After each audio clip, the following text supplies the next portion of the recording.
on va revoir maintenant un petit peu les ventes de services avec toujours nos problèmes de TVA à l'encaissement. Donc on est chez Lannion, notre première facture est une facture de travaux sur une toiture.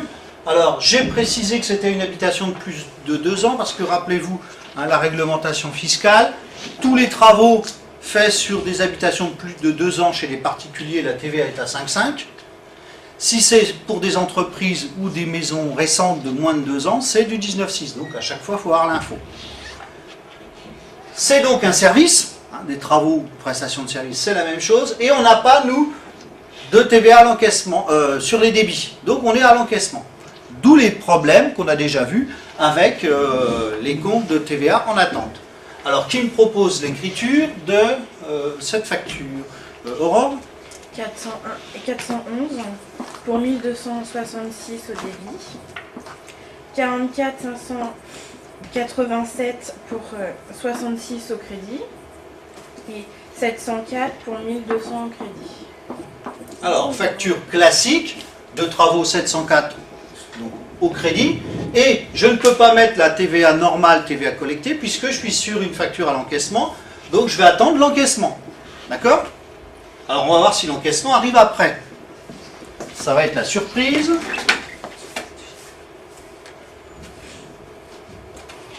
Et on dirait qu'il arrive après. Alors, j'analyse un petit peu le document. C'est un avis de crédit de la banque. SNVB, c'est la banque. Ce qui veut dire que le compte banque, logiquement, il va se retrouver de quel côté ? Au débit.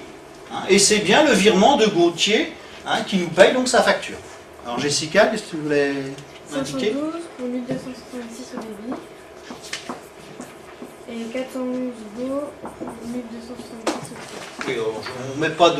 On laisse 411 pour simplifier. Et tu t'arrêtes là ? Maintenant, il faut faire la régularisation TVA. Donc 44,58,7 pour 66 au débit. Et 44 571,0 pour 66 au crédit. Alors on reprend l'analyse. Comme d'habitude, on voit que notre client nous devait les sous. L'argent, il nous l'a donné. Et on a notre compte en banque à augmenter. Donc là, on a bien soldé 411. Et comme il y a un mouvement de trésorerie, automatiquement, il va falloir passer la TVA normale. Ce qui veut dire que regardez notre TVA qui était en attente, ici, on le retrouve au débit pour qu'elle soit soldée. Donc là, l'opération est terminée et on va pouvoir déclarer correctement les 66 € de TVA collectés. Alors, on va continuer toujours dans le même esprit, mais avec un problème d'acompte. Parce qu'on voit que c'est souvent ça qui entraîne des difficultés. Alors, même raisonnement, donc on est toujours chez Lannion, mais là on a reçu un acompte sur travaux. Et je le rappelle, on est obligé de faire maintenant des factures d'acompte.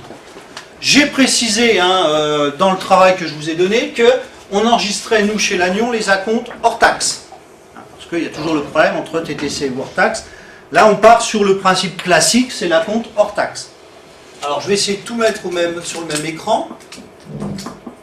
Donc, on va commencer par enregistrer l'acompte. Alors, qui me le propose, cet acompte ?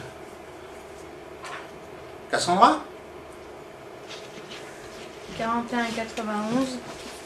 pour 500 au crédit. 44,571 pour 98 au crédit.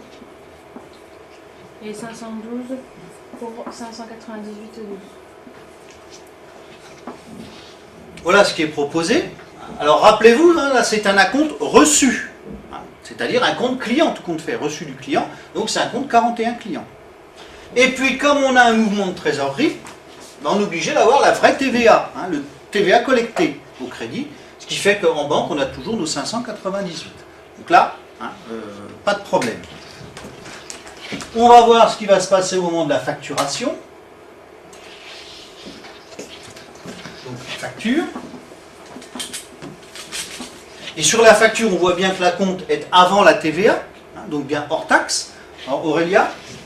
Alors, 411, 1794 au débit. 41,91, 500 au débit. 445,87. 294 de crédit. Et 704 de nouveau crédit. Voilà la deuxième écriture de la facture. Donc, regardez, la compte est soldée, puisqu'une facture, il figure sur la facture.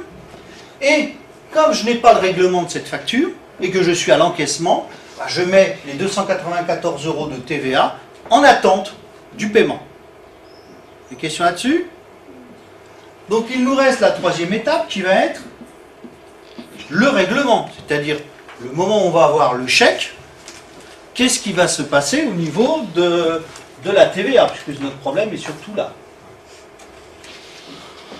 Alors, document suivant, c'est l'avis de crédit de la banque, c'est le virement de Lefranc pour sa facture. Alors, Jessica? 512 au début, 1794 et 411 de crédit pour 1794. Donc là, on voit bien que notre client nous devait 1794, il nous a payé. Donc là, pour le moment, au niveau trésorerie, pas de problème. Voilà. Mais comme je viens d'avoir un mouvement de trésorerie, encaisser de l'argent, ben, il faut que je bascule la TVA qui était en attente dans le vrai TVA collecté. Alors vas-y. 44,58 pour 294 au début. Et 44 570 € pour 294 de crédit. Vous voyez là, hein, on a le 294 qui était dans le compte en attente que je solde et je le remplace par le compte de TVA classique.